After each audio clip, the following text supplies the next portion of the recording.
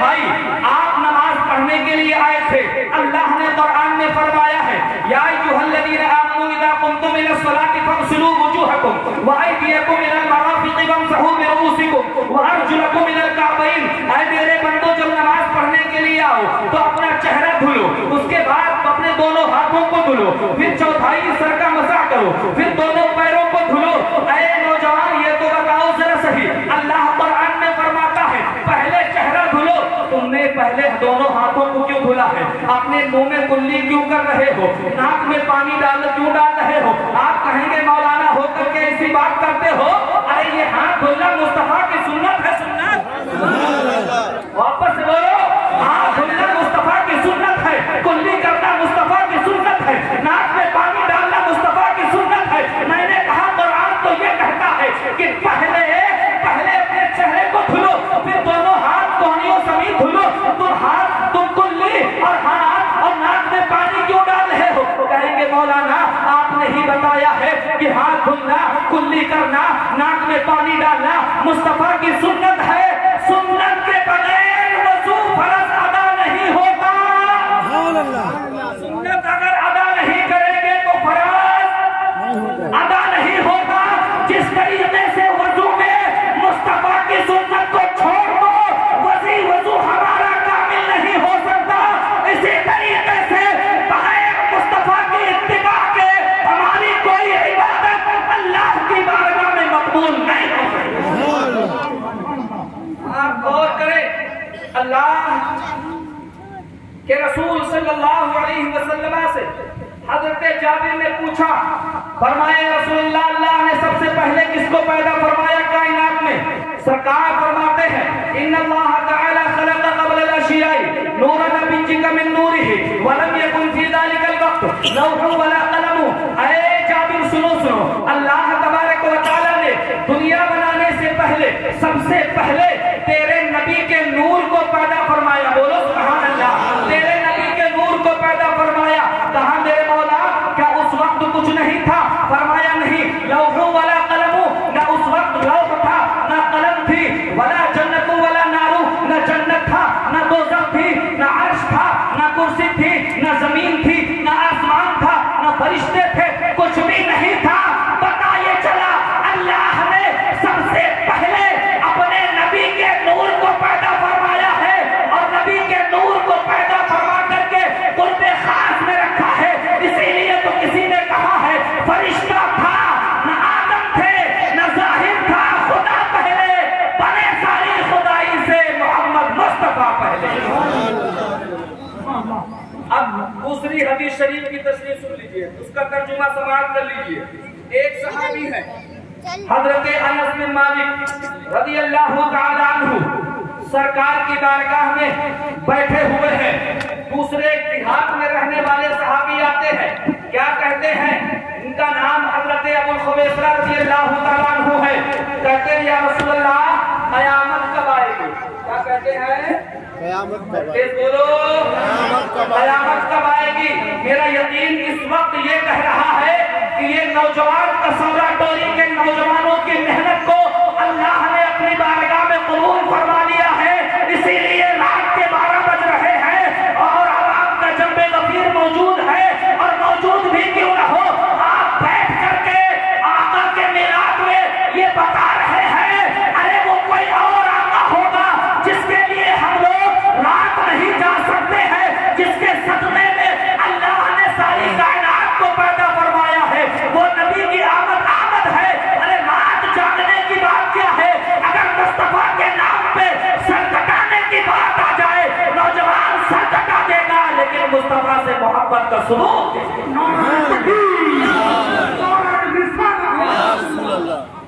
فرماتے ہیں حضرت ابو الخویصرہ رضی اللہ تعالیٰ عنہ، کہتے ہیں یا رسول اللہ یہ بتائیے قیامت کب آئے گی؟ کیا فرمایا؟ قیامت کب آئے گی؟ اللہ کے رسول صلی اللہ علیہ وسلم نے فرمایا یہ بتاؤ قیامت کے لیے تم نے کچھ جمع کر رکھا ہے کیا؟ قیامت کے لیے کچھ جمع کر رکھا ہے؟ کہتے ہیں یا رسول اللہ صلی اللہ علیہ وسلم ما اعدت لها قال ما اعدت لها الا انی احب اللہ ورسولہ، یا رسول اللہ میرے پاس نماز روزہ حج و زکات، بعض مقررین کہتے ہیں کہ وہ صحابی نے کہا میرے پاس نماز روزہ حج و زکات کچھ نہیں، ایسا تو ہو نہیں سکتا ہے، وہ صحابی تھے نماز نہ پڑھتے ہوں۔ صحابہ کرام کی نمازوں کا تو یہ عادت تھا جس طریقے سے آقا حکم دے دیا کرتے تھے، مصطفیٰ کی بات کو سنتے تھے۔ سرکار نے فرما دیا میرے غلاموں رات کی سیاہی میں عبادت کرنا، تہجد کے وقت عبادت کرنا، دعا کی مقبولیت کا وقت ہوتا ہے۔ ایک صحابی رسول ہے عشاء کی نماز پڑھنے کے بعد ہزاروں قطار رات میں کھڑے ہو جاتے ہیں، نماز کی نیت باندھتے ہیں، ساری رات گزر جاتی ہے، پیروں میں ورم آ جاتا ہے، لیکن کیا کہتے ہیں کسی نے صحابی نے دوسرے دوست نے کہا آپ اتنی عبادت کرتے ہیں آپ کے پیروں میں ورم آ جاتا ہے، اتنی لمبی لمبی قیام کیوں، لمبا لمبا قیام کیوں کرتے ہیں، لمبی لمبی رکعتیں کیوں کرتے ہیں؟ صحابی کہتے ہیں ارے کسی دوست نے کہا ہوتا تو ہم ٹھکرا دیتے، میرے آقا نے فرمایا ہے رات میں عبادت کیا کرو، رات میں دعا کی مقبولیت کا وقت ہوتا ہے، میں اپنے آقا کے حکم کی تعمیل کر رہا ہوں۔ ہمارا حال کیا ہے؟ ہمارا حال یہ ہے جو فجر سے لے کر کے عشاء تک ساری قضا ہو گئی، اب دعویٰ کرتے ہیں نبی کا دامن نہیں چھوڑیں گے، بہت محبت کرتے ہیں، لیکن سوچو تو ذرا صحیح اگر مصطفیٰ جان رحمت نے حشر کے میدان میں ہم سے سوال کیا کہ آئے میرے چاہنے والے، ہم سے محبت کرنے والے، تم دنیا میں خوب دعویٰ کرتے تھے یا رسول اللہ ہم آپ سے محبت کرتے ہیں، نبی کا دامن نہیں چھوڑیں گے، تمہارے پاس دلیل کیا ہے؟ دلیل تو کیا دکھاؤ گے میدان میں؟ صحابی کرتے ہیں یا رسول اللہ صلی اللہ علیہ وسلم قیامت کب آئے گی؟ اللہ کے رسول نے فرمایا بتاؤ قیامت کے لیے کیا جمع کر رکھا ہے؟ کہتے ہیں الا انی احب اللہ ورسولہ، ہم نے نماز روزہ حج و زکات پڑھا تو عبادت کی ہے، لیکن یا رسول اللہ مجھے ان تمام چیزوں کے اوپر نہیں بلکہ مجھے اس بات کے اوپر پورا بھروسہ ہے یا رسول اللہ میں قیامت کے لیے اللہ اور اس کے رسول سے میں محبت کرتا ہوں، اسی محبت کو میں نے حشر کے میدان قیامت کے لیے جمع کر رکھا ہے۔ اللہ کے رسول فرماتے ہیں حقیقت ہے کیا؟ فرماتے ہیں رسول ہاں سچ ہے، اللہ اور اس کے رسول سے محبت کرتا ہوں۔ اب سرکار فرماتے ہیں قال انک مع من حببت، اے محبت کے غیور مسلمانوں اپنے قسمت پہ ناز کرو، رات کی سیاہی میں بیٹھ کر کے ان نوجوانوں کی محنت سے میلاد مصطفیٰ میں بیٹھ کر کے ہم یہ کہہ رہے ہیں کہ سب سے زیادہ ہم اگر کسی سے محبت کرتے ہیں اپنے آقا سے کرتے ہیں تو یہ نہ سمجھنا کہ تم صرف اپنے آقا سے محبت کرتے ہو، آقا نے فرمایا قال انک مع من حببت، بے شک تم جس سے محبت کرتے ہو اللہ اور اس کا رسول تم سے بھی محبت کرتا ہے۔ اگر ہم اپنے آقا سے محبت کرتے ہیں تو یہ سمجھ لو اللہ کے رسول ہم سے بھی محبت کرتے ہیں۔ کیوں؟ یہ نہ سمجھو کہ آقا مدینے میں رہ کر کے کچھ نہیں دیکھتے، ارے آقا تو ہمارے آپ کے بولنے کو بھی سماعت کرتے ہیں، محفل میلاد ہو رہی ہے، آقا خود ہمارے آپ کے محفل میں بیٹھنے کو مدینہ منورہ سے دیکھ رہے ہیں، تبھی تو اعلیٰ حضرت فرماتے ہیں دور و نزدیک کے سننے والے وہ کان لالے کرامت پہ لاکھوں سلام فرماتے ہیں، کہتے ہیں اللہ قال انک مع من احببت فقلنا ونحن كذلك قال نعم ففرحنا يومئذ فرحا شديدا، کہتے ہیں جب اللہ کے رسول نے یہ فرما دیا تو مجھے اتنی خوشی ہوئی ایمان لانے کے بعد میں سب سے زیادہ مجھے خوشی اس دن ہوئی جس دن یہ سرکار نے فرما دیا کہ جو اللہ اور اس کے رسول سے محبت کرتا ہے اللہ اور اس کے رسول اس سے بھی محبت کرتے ہیں۔ فَفَرِحْنَا يَوْمَئِذٍ فَرْحًا شَدِيدًا، مجھے بہت خوشی ہوئی، اور میدان قیامت میں میدان محشر میں جو جس سے محبت کرتا ہوگا میدان محشر میں وہ اسی کے ساتھ ہے۔ سبحان اللہ، ہمیں ناز ہے، ہمیں بھروسہ ہے، ہمیں پورا اعتماد ہے۔ آج رات کی سیاہی میں آمد مصطفیٰ کے موقع پر ہم آقا کا میلاد سجا رہے ہیں، آقا سے محبت کر رہے ہیں، تو حقیقت میں ہمیں یقین ہے ہمارا حشر بھی اپنے آقا صلی اللہ علیہ وسلم کے ساتھ میں ہوگا۔ سبحان اللہ، اللہ مولا ہمیں آپ کو سب کو کہنے سننے سے زیادہ عمل صالح کی توفیق رفیق عطا فرمائے۔ میرے بیان کرنے میں آپ کے سماعت کرنے میں کوئی غلطی ہو گئی ہو استغفر اللہ